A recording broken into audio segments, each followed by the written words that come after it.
Have you seen the videos I've done on fighting styles and fight modes and fight ranges? Four kind of main modes or attitudes, and then four ranges as well. I find that framework, it really worked for me once I kind of got all this mapped out and started looking at how does Muay Thai fit in amongst all of this. It allows you to boil things down in, well, a lot of complex different methods or techniques into very few foundation principles. And it just declutters your brain.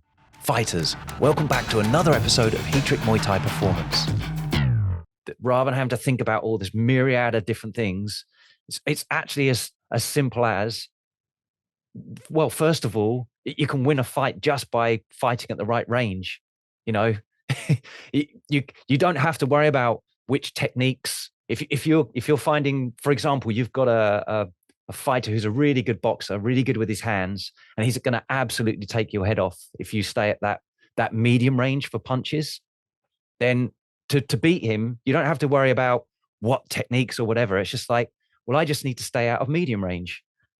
I need to stay long range or clinch, go close and clinch range, and get top and tail, stay out of medium range.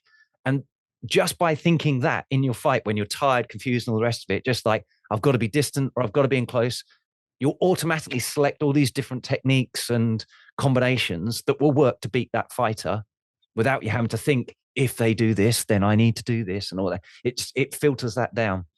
But having that understanding as well, you can use that in your shadow boxing.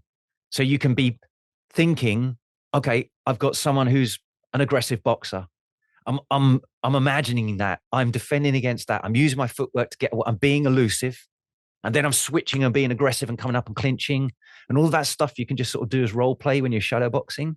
And again, it's as well as you practicing the techniques, you're setting a different mental environment for it so that it's something that you would be able to use in sparring more productively when you do actually do that for real as well. And when you are sparring, that becomes a really good testing ground for you to find out, like, oh yeah, I really struggle. Again, it might be, aggressive medium range boxers aren't a problem for me actually, but those tricky elusive guys, I have a nightmare with them. So I've got to think about the ways I can do that, so for example, someone who is like a counter fighter that waits for you to go first and then blocks or makes you miss and then always tops and tails, has the last word and always finishes with a good score. Okay, perhaps I need to learn to be a bit more tricky and get them to bite on my first fake, overreact to that, and then I'll follow up with the one I really mean, rather than committing to that first one and they spoil that every time and get me again. It's like, actually, I'll go fake, fake, fake. Now I hit you after you reacted to the first one. And those kind of thoughts can start to come in and you can shadow box that. You can work that on the punch bag. So even the techniques that you're perhaps even doing with your coach and practicing the combinations or particular skills, you can start to flavor it with, am I being aggressive? Am I being elusive while I'm doing it? Am I being a counter fighter? Am I being tricky and faking first and doing all this sort of stuff? You can just adopt those kind of different attitudes and just see what happens when you throw the same techniques or same combos on the bag, but with a different attitude switched in your head. And it does change things. It's one of those things, it just completely changes the flavor of it. And then just also thinking about, what range am I going to be fighting at while I'm doing all of this stuff?